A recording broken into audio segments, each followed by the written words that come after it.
कारण तू दारू दारू प्यायला लागलाय, जुगार खेळायला लागलाय आणि त्यात एका दुसऱ्या मुलीशी लग्न ठरलंय. दारू हो. तुका हो. दुसऱ्या मुलीशी लग्न कसं शक्य आहे?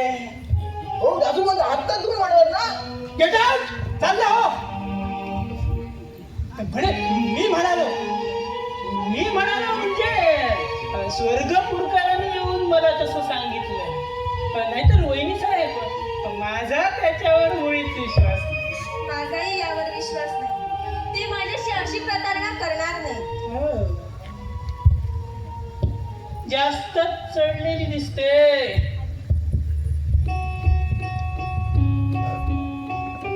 रंगराव भेटला वाटतं तुला.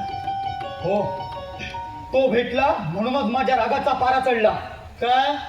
असं काय जर सांगितलं त्याने? होय, आणि ते करायची माझी तयारी नाही. हा उद्धटपणा होतोय राम. हो नसेल.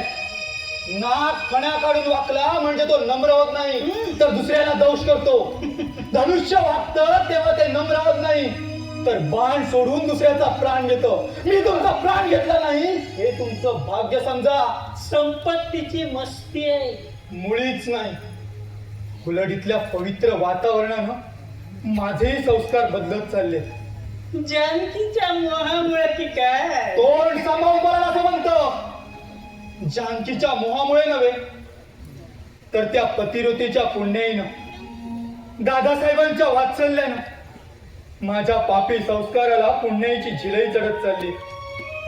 राम, तू तिचा खरा पती नाहीस, मग ती पतिव्रता कशी? अहो, ती पतिव्रता कशी हे तुम्हाला समजायला 7 जन्म घ्यावे लागतील. इतके दिवस जगात देव नाही अशी माझी समजूत होती, आणि तो जर असला तर तो इथल्याच माणसासारखा असला पाहिजे. पण इथल्या माणसाला दुखवण्यातच आपलं सुख साठलेलं आहे राम. आणि म्हणूनच गेले 15 दिवस तुला घालायला चांगले कपडे आणि खायला सुग्रास अन्न मिळतंय. दासोपंत, पैशाच्या गोष्टी तुम्ही मला शिकवू नका. अहो, जुगाराच्या अड्ड्यावर पाहिजे त्याचा सडा गोळा करतात तशा नोटा गोळा केल्यात मी. आणि रंगपंचमीला रंग उधळावे तशा नोटा उधळल्यात. आणि म्हणूनच तू दरिद्री आणि भिके कंगाल झालायस. आणि म्हणूनच तू आमच्या गटात सामील झालायस. अहो, त्याचाच तर पश्चाताप होतोय मला. आणि म्हणूनच मी ठरवलं की हे घर सोडून निघून जाऊ.